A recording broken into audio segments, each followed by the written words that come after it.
नमस्कार मंडळी, पुन्हा एकदा स्वागत आहे आपल्या चॅनलच्या एका नवीन व्हिडिओमध्ये. जाणार आपण सोनारपाड्याला. आणि सोनारपाड्याला हा कालच एक मैदान झालं. तिथे तृतीय क्रमांकाचे मानकरी म्हणजे आपले परेश शेठ भंडारी यांचा पिल्ल्याने मस्त पल दाखवला आणि कुठून तरी 3 नंबरचा मानकरी ठरला. 1,00,000 रुपयाचा मानकरी ठरला. तिकडे पण जाणार आहोत. तत्पूर्वी आपण ना जाता आपला मोठा सोन्या, त्याची तब्येत वगैरे कशी आहे किंवा आपला त्याचाच वारसदार म्हणजे उज्जैनचं कालच गुलाल झाला. कुठून तरी पहिल्याच मैदानामध्ये गुलालासाठी पात्र ठरला. आनंदाची गोष्ट आहे. जयेश दादा असले तर त्यांच्याशी बोलू. बहुतेक तरी मुलाखत नाही देत आता सध्या, बघतोय आपण जयेश दादा बाईट वगैरे नाही देत, पण जर असले तर आपण थोडासा प्रयत्न करू घेण्याचा. आणि सोन्याला कसं बरेच दिवस दाखवलं ना, जयेश दादांनी सांगितले की सोन्याला जास्त दाखवत जाऊ नका सोशल मीडियावरती किंवा चॅनलवरती. त्याच्यामुळं आपण खूप कमी जात होतो.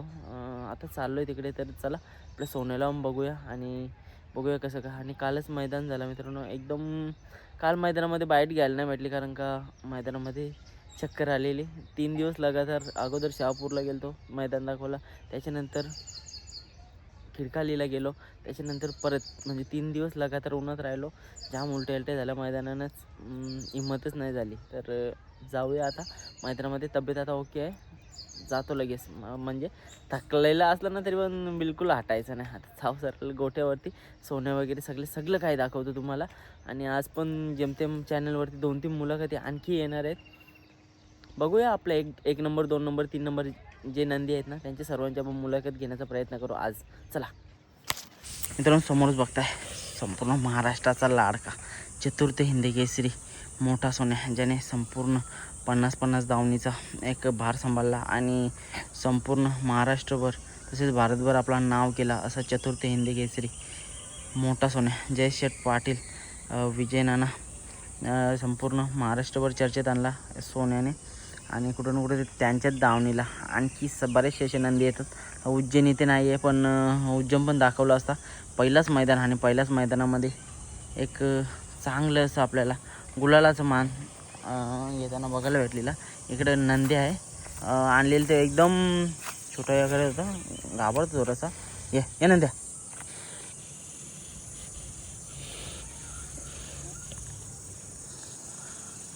आणलेलं तेव्हा एकदम थोडीशी तब्येत डाऊन म्हणजे हे दिसत होती, बारीक दिसत होतं. पण आता बघा कसं एकदम लुक वाईज एकदम कडक दिसतंय.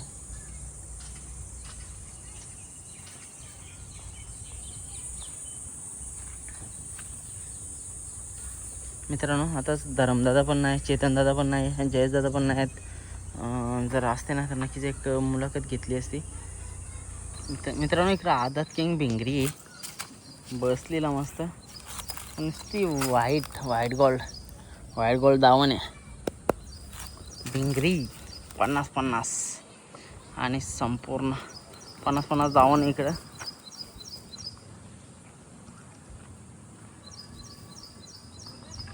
आणि इकडं आपला हसमित भाई कशा आलेले जातच का नाही? जाते ना. आता एक्झाम झाली का नाही झाली? काल नाही कसं पळाला उज्जैन? बरं वाटलं का? पहिलं मैदान एकदम गुलाल घेतला. कधी आणणार आहे तिकडं? आता आपण मे मध्ये आणणार त्याला. ओके, मे मध्ये. बघा, बिनजोडलाच पळवणार का तिकडे पण घाटावरती? दोन्हीकडे का? काय वाटतं सोन्याचा वारसदार कुठेतरी गुलालाला पात्र ठरला, त्याचे पावलावर पाऊल ठेवील का? ठेवील ना? 100% का? विश्वास आहे ना? बघा मित्रांनो, 50-50 ब्रँडची दावण आहे. कुठंतरी एक आशा अपेक्षा लावून बसलेली आहे आपल्या उज्जैनकडनं. आत्ताच किती महिन्याचं असेल उज्जैन? झाला 1 वर्ष. ओके, 12 महिने, 1 वर्षाचा झाला. आणि वर्षानंतर उज्जैननी पहिला गुलाल घेतला. लवकर पळवला, आता आरामावरती काढत जातील. कुठंतरी आपला या सोन्याचा वारसदार आणि 50-50 धावणीचा वारसदार आपल्याला मैदानामध्ये बघायला भेटेल. मुंबईमध्ये पण आणि 3 फेऱ्यामध्ये पण. एक आदत मैदान असेल ना, 100% तिथे गुलाल घेईल. इकडं आपला अमित दादा मित्रांनो, अमित दादा आले. आता बघा ऊन थोडंसं तापायला लागलं म्हणून पाणी वगैरे पाजून लगेच त्यांना घेऊन जातील. तब्येत थोडीशी डाऊन वाटते का? अमित दा थोडीशी डाऊन वाटायला लागली का आता? थोडी डाऊन आहे, पायाला त्रास आहे बघा चालताना. आता फेरे चालवणं फिरवणं नॉर्मल असेल ना? हा आम्ही तर फेरे काढतो का ना आता. बाकी काल नाही कसं वाटलं उज्जैनचा पहिला गुलाल, पहिले क्वार्टर फायनलचा कसा? चांगला पडला ते ना? चांगला बोला. फेरे वगैरे काढलेले का आपल्या इकडं? आपल्याकडे एक पण नाही तिकडेच तिकडे घोड्यामध्ये पण पलवला. घोड्यामध्ये बोलवलं. काय वाटतं 50-50 धावणीचा आपला जो ब्रँडचं नाव आहे तो कुठेतरी टिकविल का? करील ना? बापाच्या पावलावर पाऊल ठेवून कुठेतरी अपेक्षा लागली. स्पीड बघता त्याचं एकदम चांगला वाटतं. काय बोलशील स्पीड बद्दल? असं स्पीड याला पण तसंच होता लहानपणी. हो आता कुठेतरी त्याच्याकडनं आशा लागलेली आहे. बघा वासरांचाच खेळ करताय. वासरांचाच का? हो वासरांचं. वासरं म्हणजे टॉपला न्यायची का? टोपला नाही. म्हणजे कुठेतरी असतं की वासरं जी आपल्या घडवतो, घडवण्याचं काम आपण जयेश दादा असू द्या, त्यांची संपूर्ण टीम असू द्या, कुठेतरी वासरं घडवून टॉपमध्ये नेण्याचं काम असतं त्यांचा. आणि येणाऱ्या कालामध्ये असंच काहीतरी खेळ करताना बघायला भेटेल. बरेचसे नंदी आहेत त्यांच्या दावणीला, वासरच आहेत. आणि नक्कीच बघा सोन्याची तब्येत हलकीशी डाऊन आहे, चालताना थोडासा त्रास आहे. सरळ समजून येते, कारण का सोन्या अगोदर असा नव्हता. जेव्हा कधी निघायचं ना एकदम छाती टाईट करून रुबाबामध्ये, आता हलकासा डाऊन वाटतंय. म्हणजे आहे रुबाब, पण जो अगोदरचा जो राग आणि जो रुबाब होता तो आपल्याला बघायला नाही भेटत.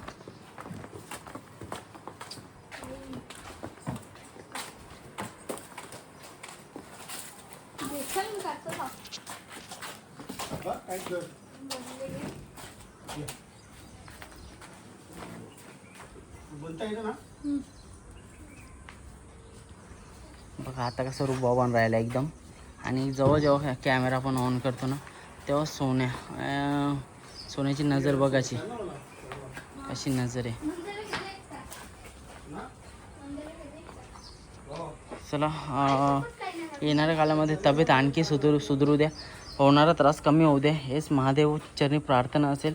कारण का शेवटी महादेवाचा नंदी आहे, कुठेतरी त्याला त्रास झाला तर आपल्याला पण त्रास होतो. जे त्याचे चाहते आहेत ना त्यांना पण कुठे त्रास होत असतं. तर बरेच दिवस बघतो सोशल मीडियावरती आपल्याला सोनं कमी बघायला भेटतं, हे शर्यतीमध्ये नसतं. आणि त्याचीच दावण कायम टॉप ठेवण्याचा प्रयत्न असेल. अरे मित्रांनो इकडे नैवेद्य कसास? हा करता ना तू, बघ ना इकडे. मी गंगता नाव सांग तुझं का? नैवेद्य. पूर्ण नाव सांगायचा. आणि ये बैलाचं नाव का? सोनिया. नुसता पल्ला. अजून कोण रे बैल घरात? कुठली बैल आहे तुमची दावणीला? एक जागा थांब. का नाव सांग बैलांची? बिंगरी. अजून नंद्या. सोन्या. बिंगरी बिंगरीने बिंगोली बोलते. सोन्या इथं मारामान खातं. बाकी नको मित्रांनो, पाय उचलूनच असतं हो. मला समजतच असेल, म्हणजे टेकविना जास्त. लागलेलं का पायाला?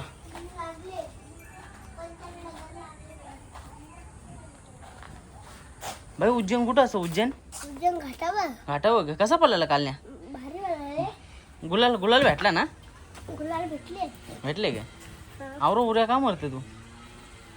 शाळेला जातस का नाही? कितवीलास? तिसरीलास? हॅलो कोटा बोलते तू. बालवाडीलास? खाऊची शाळेला जातेस? मग junior KG, senior KG. Nandya आसमी तू कितवीला रे? ज्युनियरला. नंतर तिसरीला बोलते.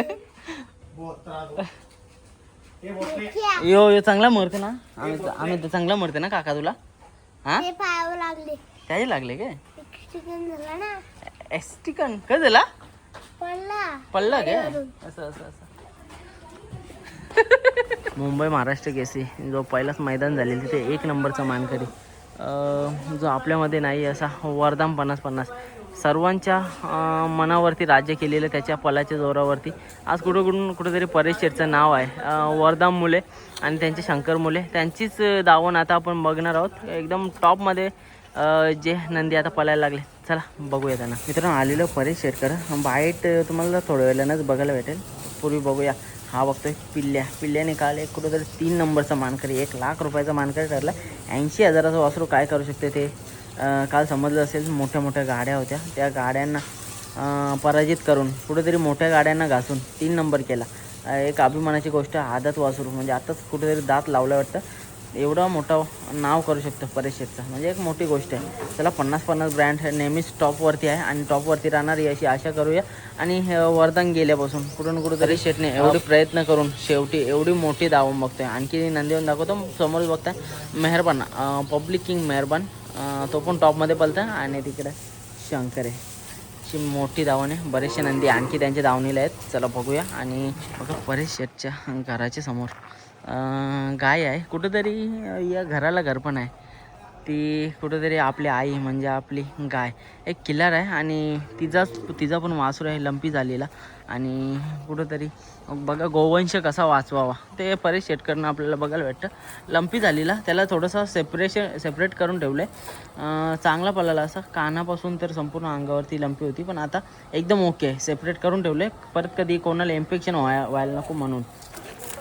मित्रांनो आणखी एक वासरू इकडं आहे आणि आणखी एक वासरू तिकडं आहे. जिकडे बघावं तिकडे नुसती वासरा. खेळ वासरांचा टॉपमधला म्हणजे परेश शेठचा.